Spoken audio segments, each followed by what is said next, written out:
ও তখন একটু বললাম বেচারা আমাকে আমি মাখিয়ে যাচ্ছি ভাত খাচ্ছি বললাম আমি না খাই আমরা না খাচ্ছিলাম তো আমরা খাচ্ছি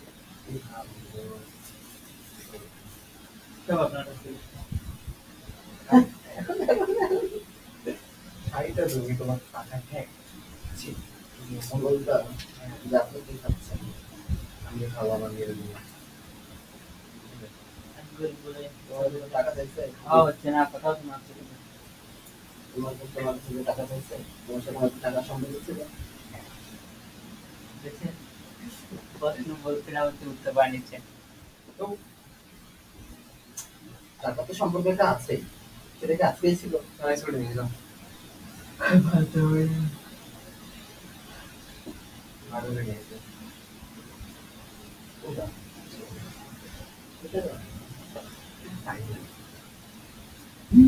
আমারটা দিব না ভালো লাগবে না দাদা মাইটা করে ভাড়া আজকে 50 টাকা ছিল মা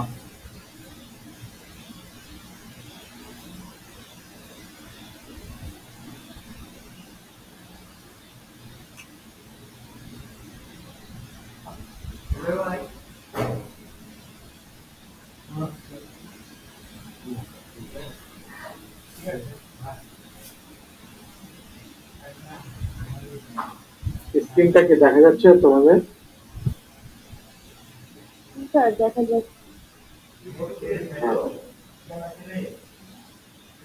বাড়ি দেন আজকের টপিক হচ্ছে হাইব্রিড ভ্যারাইটি ডেভেলপমেন্ট। বাড়ি দেন না আগে আপনি বাম দিকে দেখো যে কতগুলো স্টেপের নাম দেওয়া আছে, স্টেপ 1 স্টেপ 2 এটা তোমরা দেখতে পাচ্ছ। হাইব্রিড ভ্যারাইটি ডেভেলপমেন্ট করতে গেলে ক্রস পলিনেটেড ক্রপসে প্রথমেই আমাদের ইনব্রেড লাইন ডেভেলপ করে নিতে হবে। প্রথম দেখো যে প্রোডাকশন অফ ইনব্রেড লাইন। আমাদেরও বলতাম আপনারা তো কেউ খাবেন না আমি তো দুপুরে বলে গেলাম তোমার খাওয়ানো ভাইস অনেকবার আমারে ফোন দিল যে কিছু হচ্ছে নাকি তারপরে সব এক কাজ কর প্রোডাকশন অফ ইনব্রেড লাইন। চালা দাও তাহলে তো আপনি একটু কিছু লাগবে না কি দ্বিতীয়টা হচ্ছে কি ইভালুয়েশন অফ ইনব্রেড লাইন। এখানে দুইটা ধাপ আছে। বললাম যে কেউ কিছু খাচ্ছে না তাহলে আমি বাইরে থেকে খাবো ফোন দিয়ে তাহলে ফোন দিচ্ছ নাকি তুমি হ্যাঁ দোকান দিছে আর দিছে ভাবতে মানে দিছে আর এই যে বাকি পেটে ভাত দিতে নাই না ওই হচ্ছে খারাপ করে দিতে রান্না তৃতীয় আরেকটা ধাপ হচ্ছে টেস্ট ফর এসসিএ।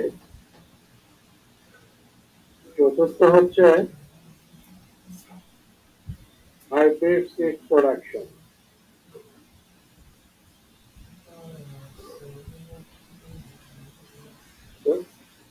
এখানে মোট তিনটা ধাপে এই হাইব্রিড ভ্যারাইটি ডেভেলপ করা হয়। প্রথমে হচ্ছে ইনব্রেড লাইন ডেভেলপমেন্ট, ইনব্রেড লাইন গুলো তৈরি করব। দ্বিতীয় ধাপে মূল্যায়ন করব এবং কিছু সিলেক্ট করব, রিজেক্ট করব এবং সিলেক্টেড ইনব্রেড লাইন গুলো ব্যবহার করে আমরা হাইব্রিড সিড প্রোডাকশন করব। এই হলো হাইব্রিড ভ্যারাইটি ডেভেলপমেন্টের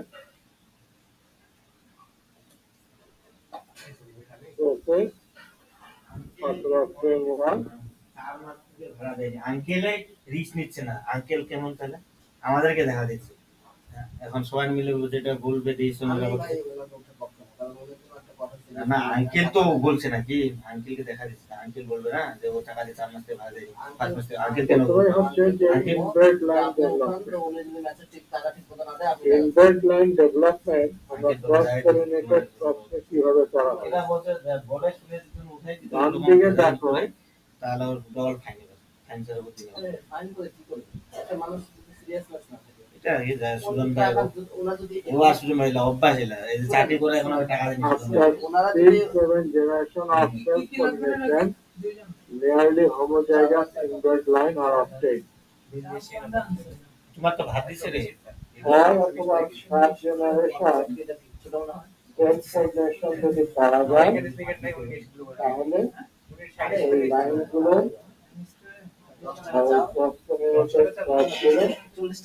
ইনব্রেড লাইন হিসাবে ডেভেলপ হয়ে যায়।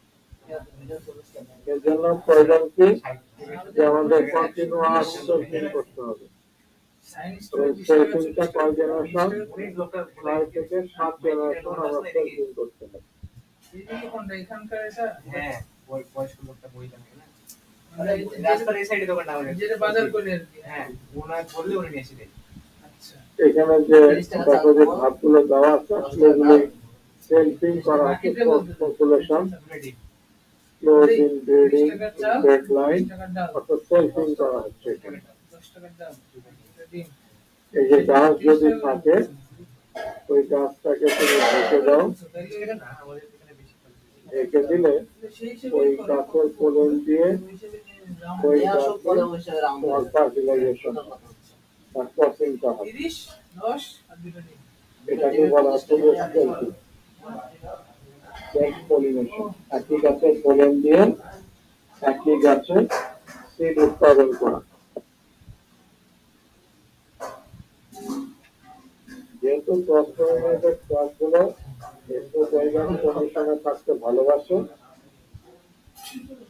তারা নর্মালি হেটারোজাইগাস কন্ডিশন, কিন্তু তাদেরকে সেলফ পলিনেশন করলে নিয়ারলি তোমার হোমোজাইগাস কন্ডিশনটা ডেভেলপ করে। Not 100% homozygous, nearly homozygous.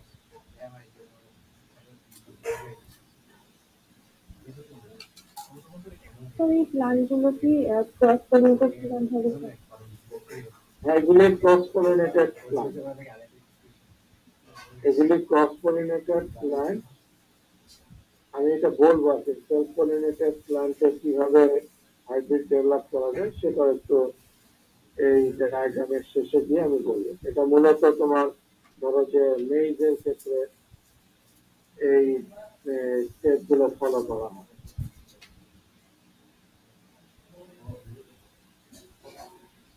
দ্বিতীয় ধাপে বলা হচ্ছে ইভালুয়েশন অফ ইনব্রেড লাইন। এই যে ইনব্রেড লাইন গুলো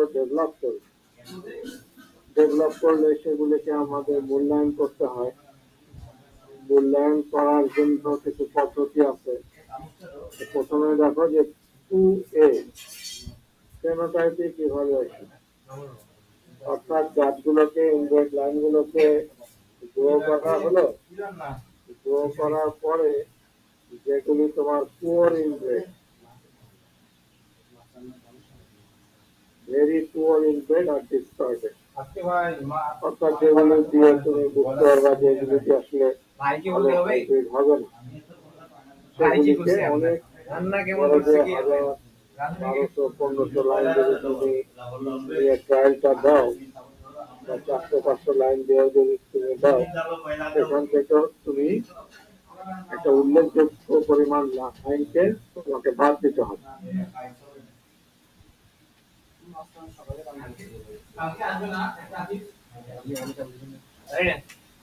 আমি কি বেড়ে যাবো বলে দিই Test for GCA, General Combining Ability।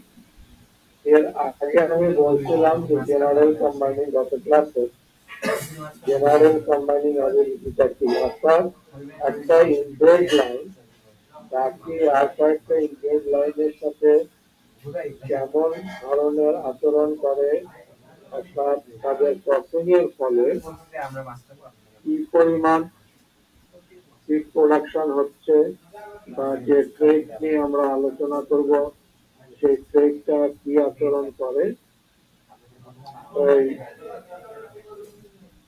নির্দিষ্ট লাইনের বাকি লাইনগুলোর সাথে এভাবে পারফরমেন্সটাকে বলা হচ্ছে জেনারেল কম্বাইনিং অ্যাবিলিটি। এটা নির্দিষ্ট একটা লাইনের সাথে আরেকটা নির্দিষ্ট লাইনের ক্রস নিয়ে একাধিক লাইনের ক্রসে এভারেজ করলে সেটিকে বলা হচ্ছে যে জেনারেল কম্বাইনিং অ্যাবিলিটি। অন্য বেশ কয়েকটা লাইনের সাথে সে কিরকম ভাবে কম্বাইন করতে পারে। এই ধাপেও এখানে দেখো যে about 50% index are rejected। কিসের উপরে ভিত্তি করে? GCA এর উপরে ভিত্তি করে।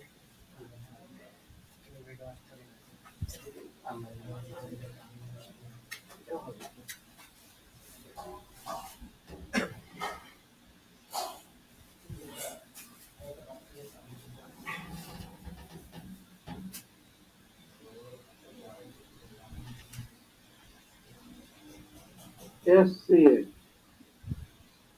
স্পেসিফিক কম্বাইনিং অ্যাবিলিটি, এটা তোমাদের কাছে নতুন এই টার্মটা। স্পেসিফিক কম্বাইনিং অ্যাবিলিটি বলতে বোঝায় যে একটা নির্দিষ্ট ক্রসকে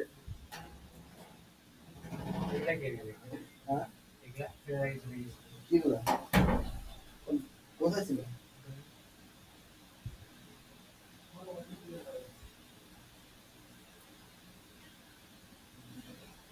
এখানে রাখো।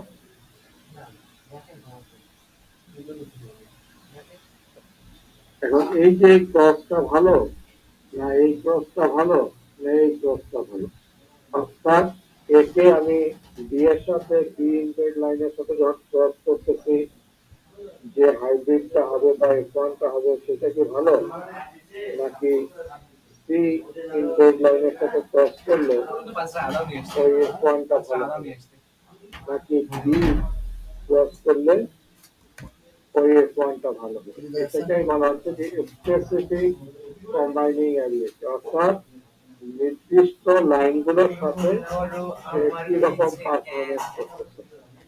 আর দ্বিতীয়টা ছিল একটা প্যারেন্ট বাকি ইনডেড লাইনগুলোর সাথে কেমন আচরণ করতেছে সেটা। আর স্পেসিফিক কম্বাইনিং বলতে যে একটা নির্দিষ্ট ইনডেড লাইনের সাথে সে কি রকম আচরণ করে।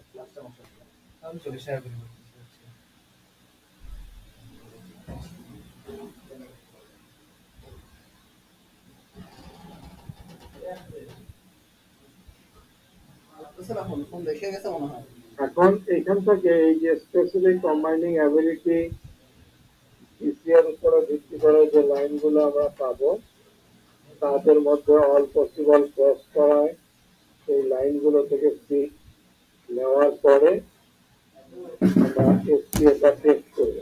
টেস্ট করার পরে দেখবো যে আসলে কোন ক্রসগুলো ভালো কোনটা খারাপ, ভালোগুলো রেখে দিব এবং এই ভালো গুলোর উপরে রেপ্লিকেটরি ট্রায়াল দিয়ে দেখার পরে সেখান থেকে যদি মনে হয় যে এই ক্রসটা ভালো হবে তখন এই নির্দিষ্ট ক্রসের সিটকে আমরা প্রোডাকশনে যাই। এই হলো সংক্ষেপে হাইব্রিড ভ্যারাইটি ডেভেলপমেন্টের পদ্ধতি। আমি আবারও রিপিট করি যে প্রথমে ইনডেড লাইন ডেভেলপ করা হয়, দ্বিতীয় হলো যে ইভালুয়েশন করতে হয়, প্রথমে ফেনোটাইপিক ইভালুয়েশন করা হয়, দ্বিতীয় ধাপে জিসি এর উপরে ভিত্তি করে ইভালুয়েশন করা হয়, তৃতীয় ধাপে তোমার স্পেসিফিক কম্বাইনিং অ্যাবিলিটির মাধ্যমে ইভালুয়েশন করা হয় এবং সেখান থেকে ইভালুয়েশনের পরে যেটি ভালো মনে হবে সেই সিটটাকে আমরা হাইব্রিড সিট প্রোডাকশন করব এবং সেই সিটগুলোকে আমরা তখন মার্কেটে এই F1 সিটটা বা হাইব্রিড সিটটাকে সেটা মার্কেটে ছড়া। এখন তোমাদের একজনের প্রশ্ন ছিল যে এটা মানে শুধুই কি ক্রস পলিনেটেড ক্রসে সেলফ পলিনেটেড ক্রসে করলে কিভাবে করা যায়? সেলফ পলিনেটেড ক্রসে করলে তোমাকে আজকে পিওর লাইন ডেভেলপ করে নিতে নিশ্চিত হতে হবে যে লাইনগুলোর মধ্যে কোন রকম যাতে লাইনগুলো যাতে ইউনিফর্ম থাকে। এই নির্দিষ্ট লাইনগুলোর উপরে ভিত্তি করে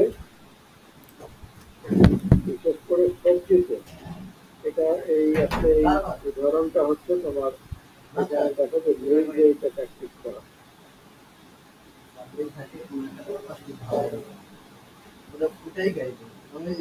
আমি এখন যেটা বলছি যে সেলফ পলিনেটেড ক্রপ বিশেষ করে তোমার সবজিতে বা ভেজিতে বলতে যে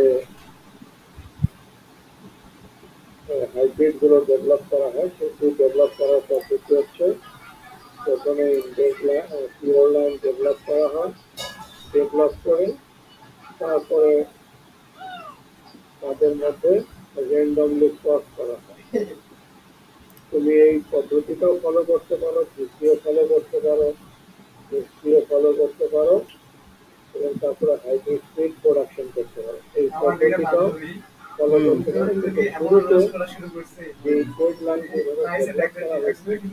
পিওর লাইনটা একইভাবে তুমি করতে পারো তবে পিওর লাইনটাকে তুমি 6 বছরেরও অধিক সময় ধরে তোমার ছবি নাই আমার কাছে আর আমরা দিতে অসুবিধা নেই কিন্তু ক্রস পলিনেটেড ক্রপ জেনারেশনের পরে সেটিকে আর সেলফিং করা যায় না গাছগুলো দুর্বল হয়ে যায় করার কি তবে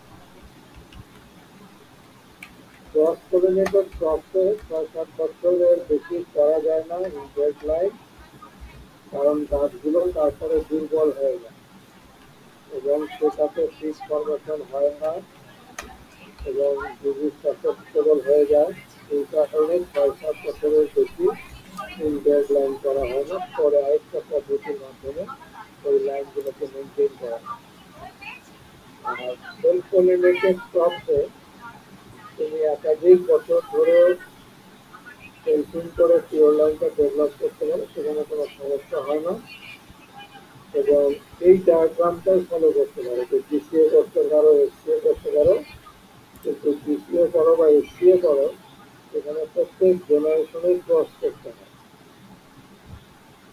বাস্তবে যখন হাইব্রিড ভ্যারাইটি ডেভেলপ করে সিড কোম্পানিগুলো এই দীর্ঘমেয়াদী প্রসেসগুলো আসলে তারা ফলো করে না আমাদের দেশে কি করে যে পিওর লাইনগুলো থাকে পিওর লাইনগুলোর মধ্যে র্যান্ডমলি ক্রস করার পরে সেখান থেকে যে লাইনটা ভালো পায় জেনারেটিং লাইন সেটাকেই তারা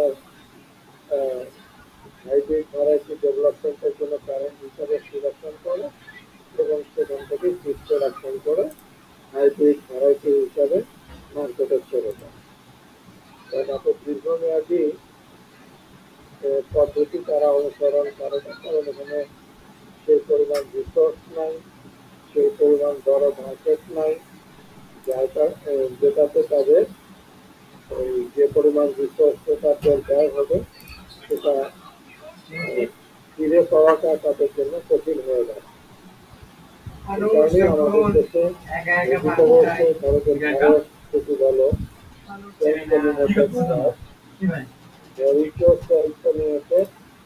সেখানে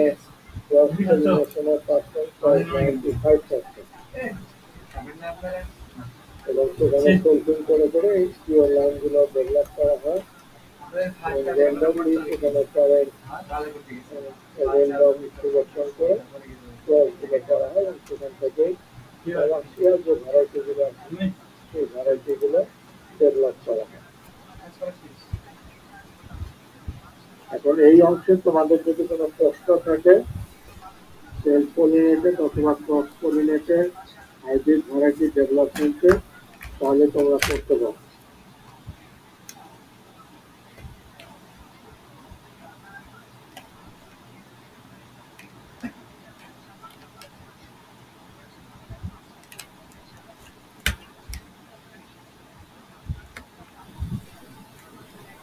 আচ্ছা মনে হয় যে প্রশ্ন নাই আমি একটু সামনে প্রস্তুত করি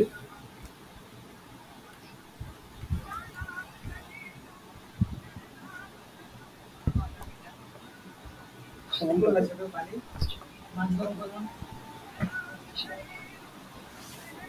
সেটা দিয়ে দাও ধুয়ে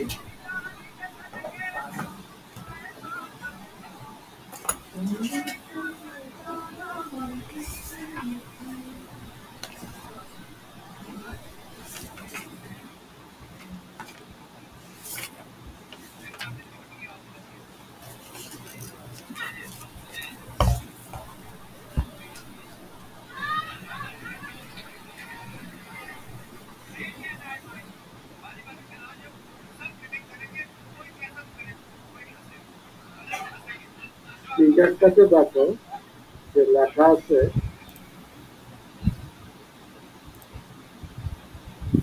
use of cytoplasmic genetic male sterility for production of hybrid seed. Cytoplasmic genetic male sterility এটাকে আমরা CMS বলি সংক্ষেপে CMS cytoplasmic genetic male sterility CMS line অর্থাৎ এখানে সাইটোপ্লাজমিক জিন এবং নিউক্লিয়ার জিনের ইন্টারাকশনে মেল স্টেরাইল হয়ে থাকে। এবং এখানে দেখো যে দুটো ডায়াগ্রাম আছে,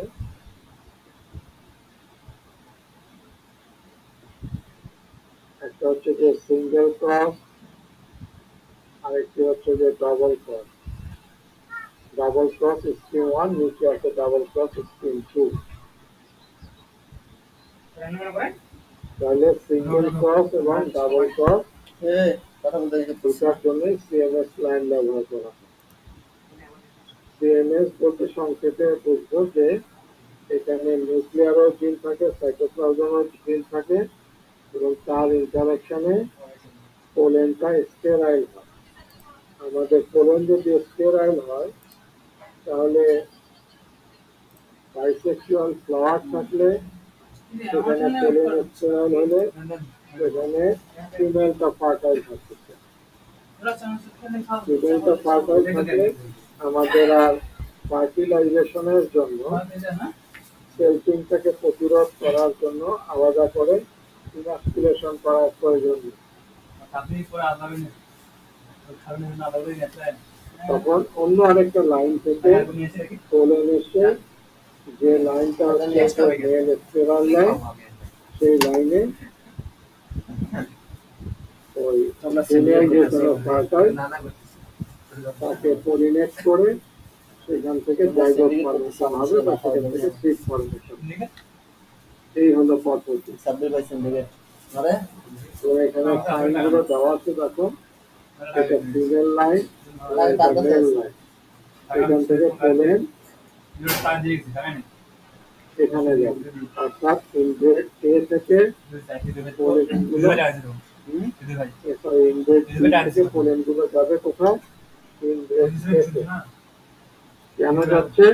ইনব্রেড এ পোলেনগুলো হচ্ছে স্টেরাইল এবং যেহেতু স্টেরাইল সিড ফর্মেশন করতে চায় সেজন্য বীর হচ্ছে পোলেনগুলো পাঠায়। পাশাপাশি যদি গাছগুলোকে লাগাই দেওয়া যায় বাতাসের মধ্যে পোলেনগুলো সেখানে চলে যাবে এবং ফার্টিলাইজ করবে। আমার কেন জানি অদ্ভুত ভাবে মনে হলো যে একটু কম দিবি। এখান থেকে যে সিডটা পাওয়া যাবে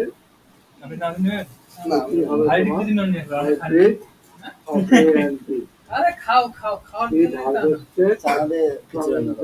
এখানে যে এর মধ্যে যে সিড ফর্মেশন হবে সেটাকে আমরা কালেকশন করব এবং এই সবগুলো প্লান্ট হবে কি মেল ফার্টাইল। খিচুড়িতে চারা খেতে ভালো সেটা জেনোটাইপ ভাতে খাইছি খিচুড়িতে কম হোমোজাইগাস থাকলে সেটা হচ্ছে মেল স্টেরাইল, আর যখন হেটেরোজাইগাস থাকতেছে তখন সেটা হচ্ছে হেটেরোজাইগাস অথবা হোমোজাইগাস ডমিনেন্ট থাকলে সেটি হচ্ছে ফার্টাইল। তাহলে সবগুলোই হয়ে যাচ্ছে হেটেরোজাইগাস, সবগুলো প্লান্ট হয়ে যাচ্ছে ফার্টাইল।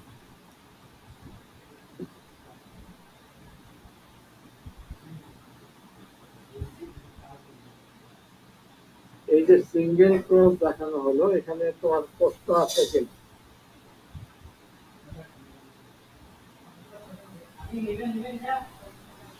প্রসেস থেকে আরেকবার বলেন।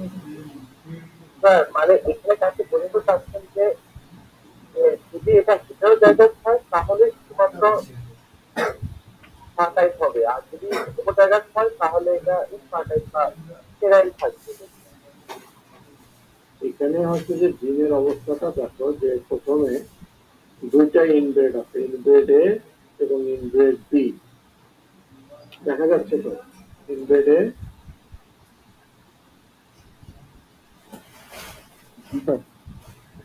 এই যে ইনব্রেড এ এটা দেখো যে হোমোজাইগাস রিসিসিভ, হোমোজাইগাস রিসিসিভ অবস্থায় যখন থাকতেছে সে হচ্ছে মেল স্টেরাইল, অর্থাৎ মেল স্টেরাইল আসলে এটা তো বাইসেক্সুয়াল ফ্লাওয়ার ছিল। এখানে মেল স্টেরাইল মানে এখানে পোলেন গুলো খুব রুডিমেন্টারি আকারে থাকে, রুডিমেন্টারি মানে খুবই ছোট আকারে থাকে এবং সেখানে কোনো ওই অ্যানথ্রাক্স ব্যাক থাকে, কিন্তু সেখানে কোনো পোলেন ডেভেলপমেন্ট হয় না। অ্যানথ্রাক্স থাকবে কিন্তু সেখানে কোনোই পোলেন পাওয়া যাবে মানে মেল স্টেরাইল। আর ফিমেল পার্টটুকু সেখানে তোমার ফার্টাইল কন্ডিশনে থাকে। বিতে দেখো তার জেনেটিক কনস্টিটিউয়েন্ট হচ্ছে হোমোজাইগাস ডমিনেন্ট। এই যে হোমোজাইগাস ডমিনেন্ট থাকার কারণে এটিকে বলা হচ্ছে যে রেস্তোরাঁ জিন। রেস্তোরাঁ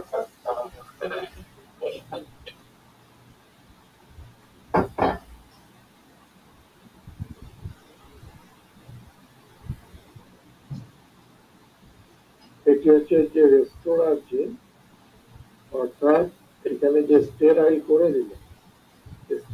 করে দিলে আমরা এটার পোলেনটাকে আবার ফার্টাইল করতে চাই, সেজন্য এটাকে বলা হচ্ছে যে রেস্তোরাঁ।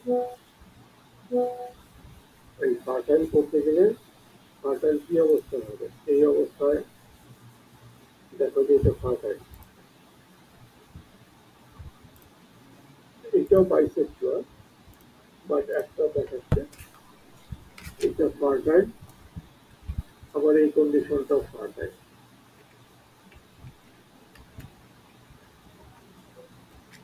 এটাও ফার্টাইল। এটা যখন ইনব্রেড লাইন থাকে, লাইনগুলো যখন হোমোজাইগাস কন্ডিশনে থাকে, জিনগুলো যখন জোড়ায় জোড়ায় একই রকমের থাকে, হোমোজাইগাস থাকে, তখন জিনগুলোতে এই অবস্থায় থাকে। তখন তার এই অবস্থাটা তৈরি হবে। এই অবস্থা কখন তৈরি হবে? যখন এই দুইটার মধ্যে ক্রস করা হবে, তখন হবে তোমার এটা হেটেরোজাইগাস কন্ডিশন। কারণ হেটেরোজাইগাস কন্ডিশনেও তোমার এটা ফার্টাইল হবে। এই যে অল ক্লাস মেল ফার্টাইল, কোনটাতে? Hybrid of A and B. এইটুকু বোঝা গেছে? জি স্যার।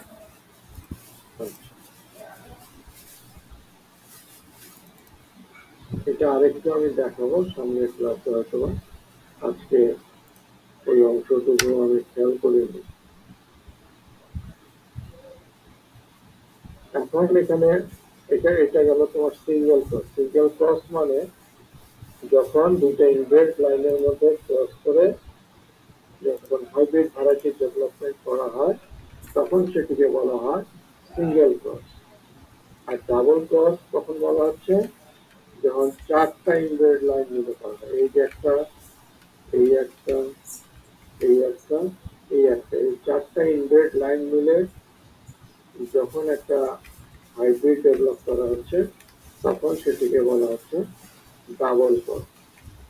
এই যে এখানে একবার ক্রস করা হচ্ছে, এখানে একবার ক্রস করা হচ্ছে, এই যে দুইটা ক্রস, সেজন্য বলা হচ্ছে যে ডাবল ক্রস। কি আছে? সিএমএস নন স্টোরার, এই যেটার মতো সিএমএস নন স্টোরার, এই দুটা তোমার সিমিলার। সিএমএস নন রেস্টোরার প্রথমটার মতো, কিন্তু দ্বিতীয় যেটাতে আছে সি এন্ড ডি, এখানে আছে সিএমএস রেস্তোরাঁ, কিন্তু এখানে দেখো যেটা হলো রেস্তোরাঁ, এটিও হলো রেস্তোরাঁ। এখানে হলো যে পার্থক্যটা স্ট্রিম 1 এন্ড স্ট্রিম 2। আমি আবারও বলি, এই জায়গায় পার্থক্য এবং এই জায়গাটাতে পার্থক্য। স্ট্রিম 1 এ আছে সিএমএস এবং রেস্তোরাঁ, কিন্তু স্ট্রিম 2 তে দুটো ইনব্রেড লাইনই হলো তোমার রেস্তোরাঁ লাইন।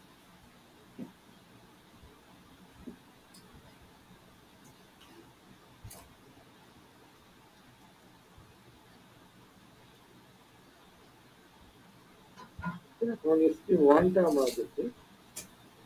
স্ট্রিম 1 এ দেখো যে এখানে সিএমএস লাইন, এটা নন রেস্তোরাঁ। নন রেস্তোরাঁ বলতে বোঝাচ্ছে এখানে সিএমএস বলতে বোঝা যে সাইটোপ্লাজমের মধ্যে একটা জিন থাকে। এই জিনটার কারণেই যে এই সাইটোপ্লাজম এবং নিউক্লিয়াসের জিনের ইন্টারাকশনের কারণেই তোমার পোলেনটা স্টেরাইল হয়ে থাকে। কিন্তু সাইটোপ্লাজম যখন তোমার নর্মাল থাকে এবং এখানে যদি হোমোজাইগাস রিসেসিভ জিন থাকবে, তখন কিন্তু এটা পোলেনটা ফার্টাইল হবে। এই জন্য এটিকে বলা হচ্ছে সিএমএস, সাইটোপ্লাজমিক মেল স্টেরাইল। সাইটোপ্লাজমের যে জিনটা আছে সেটা নিউক্লিয়ারের জিনটাকে সাপ্রেস করে রাখছে, এক্সপ্রেশন হতে দিচ্ছে না। এই কারণেই ওই মেলটা স্টেরাইল হচ্ছে। কিন্তু এখানে যদি নর্মাল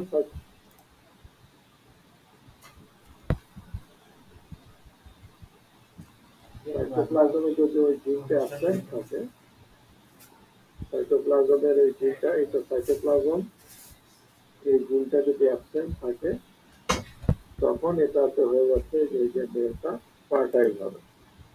এই দুটাতেই কিন্তু হোমোজাইগাস রিসেসিভ জিন আছে। একটাতে আমরা দেখতে পাচ্ছি যে স্টেরাইল, আর একটাতে দেখতে পাচ্ছি ফার্টাইল। কেন এমনটা হচ্ছে?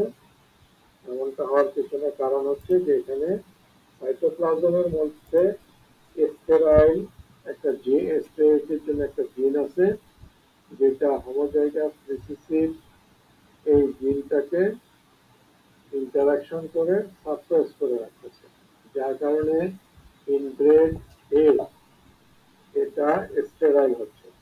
কিন্তু ইনব্রেড বি এর সাইটোপ্লাজমের মধ্যে ওই জিনটা অনুপস্থিত হলে সেটি আর স্টেরাইল হচ্ছে না, সেখানে ইনব্রেড বিটা ফার্টাইল হয়ে যাচ্ছে। এবং এ এবং বি এটি যখন ক্রস করা হচ্ছে, তখন কি হচ্ছে? সিঙ্গেল ক্রসটা স্টেরাইল হচ্ছে। এটা স্টেরাইল হচ্ছে কারণ কি? এই যে ইনব্রেড এ লাইন আছে, এ লাইনে থেকে তো আমরা এখানে, এটা যেহেতু ফিমেল লাইন, এখান থেকে তো আমরা সিটটা কালেকশন করবো।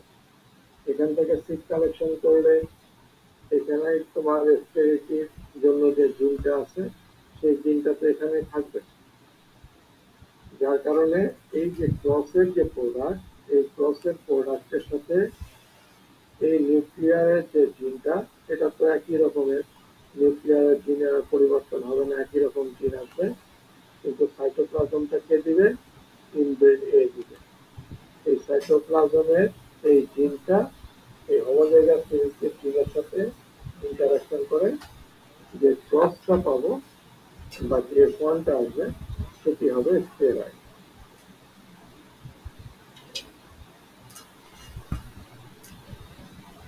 আর ইনব্রেড সি এবং ইনব্রেড ডি,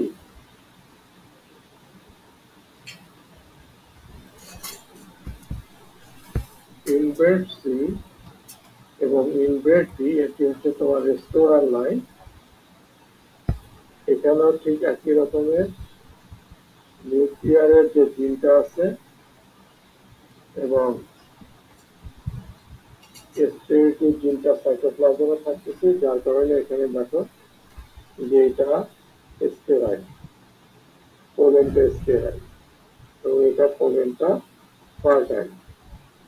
এখান থেকে পোলেন দিয়ে এটাকে ফার্টিলাইজ করবে।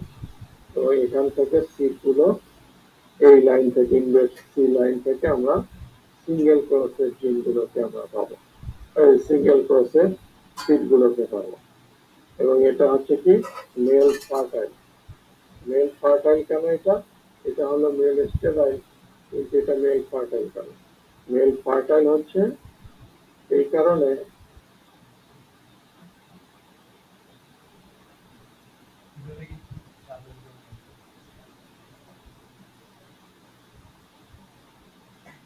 এই যে সিড কালেকশন হবে তো ইনভেস্ট সিড থেকে,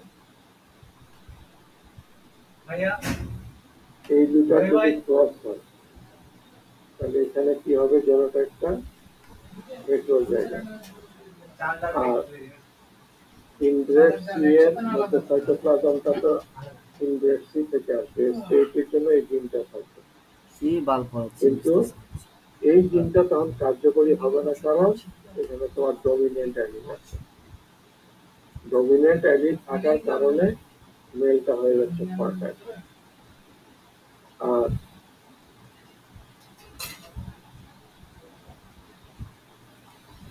স্টেটের জন্য যে জিনটা আছে সেটা যদি এই হোমোজাইগাস রিসেসিভ কন্ডিশনে থাকে তখনই সেটা হবে স্টেরাইল। আর যদি হেটেরোজাইগাস বা হোমোজাইগাস ডমিনেন্ট কন্ডিশন থাকে সেটা হবে ফার্টাইল।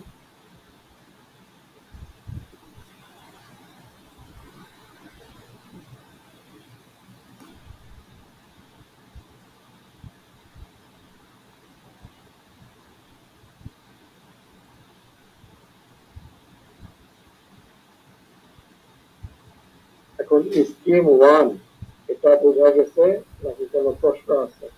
বা যে প্রশ্ন করতে চাচ্ছিলাম সে এখন প্রশ্ন করতে পারো।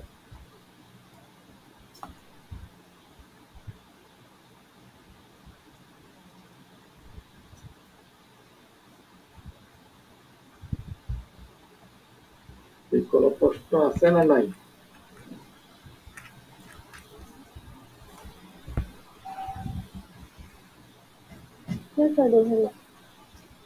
স্যার ইংরেজ এ আর ইংরেজ বি এর ভিতরে যদি আরেকবার বলুন। ইনব্রেড এ এবং ইনব্রেড বি,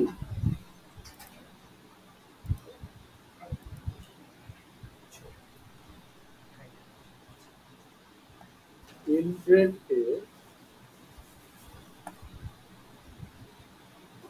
এটা কেন হচ্ছে স্টেরাইল, অর্থাৎ এখানে ধরো যে শুধু ফিমেল পার্টটুকু ফার্টাইল। কেন স্টেরাইল? কারণ এখানে রিসেসিভ জিন আছে আর সাইটোপ্লাজমের মধ্যে স্টেরিক জিন আছে। এই দুইটার ইন্টারাকশনে এটা হয়ে যাচ্ছে স্টেরাইল। আর ইনব্রেড বি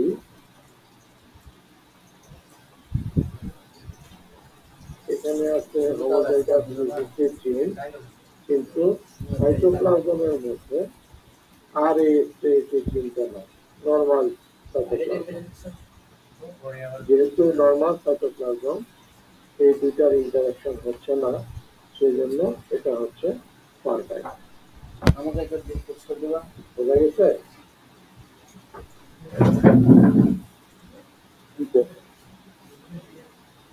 স্যার আমার একটা কোশ্চেন আছে।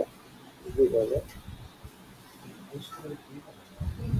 স্যার এখানে তো ইনব্রিড যে এ এটা হচ্ছে মেল স্টেরাইল এবং হচ্ছে ইনব্রিড বি এটা হচ্ছে রিয়েস্টোরার আছে। আমি জানতেছি যে আমার এখানে আছে রিয়েস্টোরার, তাহলে স্যার আমি কেন হচ্ছে অযথা ডাবল পোস্ট করে সময় নষ্ট করবো ইনব্রিড বি এবং আবার ইনব্রিড? না, এটা একটা প্রশ্ন, ঠিক আছে। একটা হলো যে সিঙ্গেল ক্রস কেন করবো বা ডাবল ক্রস কেন করবো।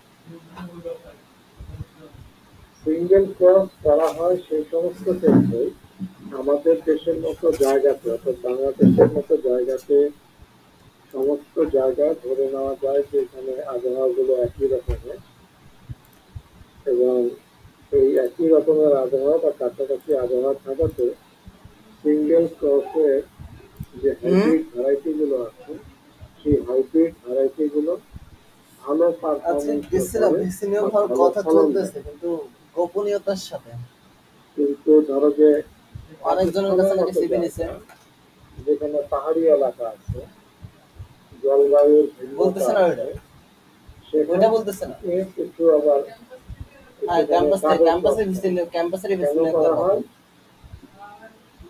সেখানে অ্যাডাপ্টেবিলিটির একটা প্রশ্ন আছে ক্যাম্পাসের ভিত্তিতে হবে এখানে দেখো যে ডাবল ক্রসে 4টা প্যারেন্ট ব্যবহার করা হচ্ছে 4টা প্যারেন্ট ব্যবহার করা হলো 4টা প্যারেন্টের অ্যাডাপ্টেবিলিটি একটা হাইব্রিডের মধ্যে সিঙ্গেল ক্রসে 2টা প্যারেন্ট ব্যবহার করা হচ্ছে 2টা প্যারেন্টের অ্যাডাপ্টেবিলিটি একটা ক্রসে থাকে তাহলে অ্যাডাপ্টেবিলিটিটা আসলে কার বেশি হবে 4টা প্যারেন্ট মিলে যে হাইব্রিডটা হচ্ছে নাকি 2টা প্যারেন্ট মিলে যে হাইব্রিডটা চারটা প্যারেন্ট সেটার অ্যাডাপ্টেবিলিটি বেশি এই কারণে আসলে ওই ডাবল ক্রসটা করা হয় আর সিঙ্গেল ক্রসটা করা হয় ওটার অ্যাডাপ্টেবিলিটি কম কিন্তু প্রোডাকশন বেশি ডাবল ক্রসের হচ্ছে অ্যাডাপ্টেবিলিটি বেশি প্রোডাকশন কম বা ইল্ড কম বোঝা গেছে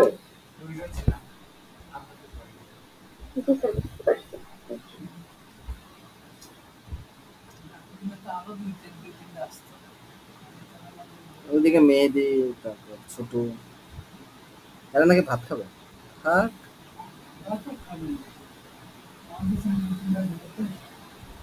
কে ডাবল ক্রস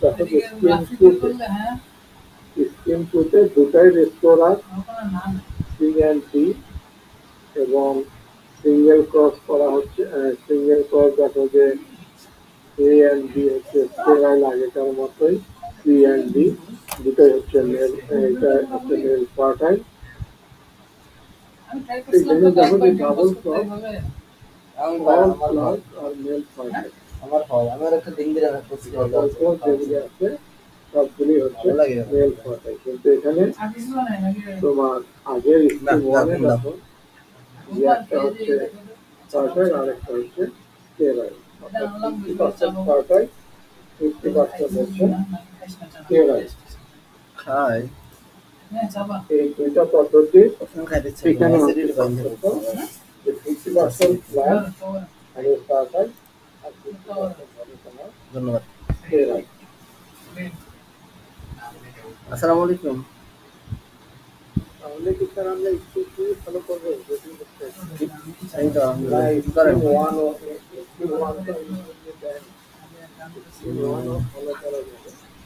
আপু কি করে ফলো করা যাবে এটা একটু সেন আগামী ক্লাসে দেবো এই ক্লাসে সঠিকভাবে আমার ফরম নেই কিভাবে আসলে কি খেলেন ওটা যে প্রবলেমটা অ্যারাইজ করে বা এই সিচুয়েশনটাকে কিভাবে ভালো মার বাসায় ঠিক আছে আজকে কাল কেমন কালকে ফোন দিল কালকে তো ইচ্ছে ছিল না ম্যাচে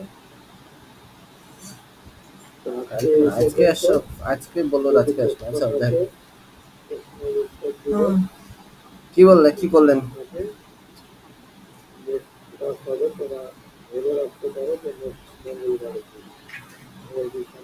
কি বলছেন অনলাইন টনলাইন বাসা থেকে কিছু হবে না বুঝছেন রিস্ক নিলে একটু বেশি রিস্ক নিতে হবে ওই বাসায় থেকে হুদাই করে টাকাগুলো নষ্ট হবে অনলাইনে নাম করে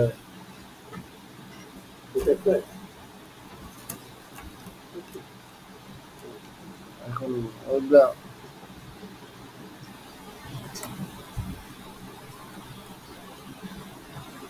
এখন তো কম লাগবে কারণ এখন তো প্রায়